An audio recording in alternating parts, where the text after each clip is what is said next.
Paulo Dionísio de Vasconcelos entrou para o Instituto Rio Branco, que dá acesso ao Itamaraty, em 1964, mas exatamente um mês antes do golpe militar. Isso significa que toda a trajetória dele, profissional, dentro do Itamaraty, foi no contexto político forte e violento daquele período. O Brasil vivia uma ditadura militar e o mundo vivia o auge da Guerra Fria. Nesse contexto, algumas das revelações mais importantes feitas pelo meu livro tratam do arcebispo de Olinda e Recife, Dom Helder Câmara. Dom Helder Câmara era uma das principais vozes críticas à ditadura militar e fez naquele período várias viagens pela Europa.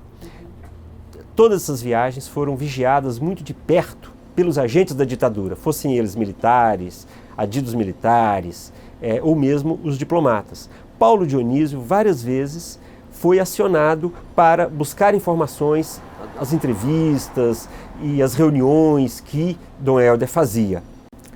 Essa situação política conturbada não era uma exclusividade do Brasil. Toda a América Latina vivia um período de muita ebulição política. Vários países eram governados por ditaduras ou por governos autoritários e muitos grupos se formaram contra essas ditaduras. Muitos desses grupos pegaram em armas contra esses governos autoritários e contra essas ditaduras. Uma das táticas mais usadas eram os sequestros e os embaixadores estrangeiros, em grande parte, eram as maiores vítimas.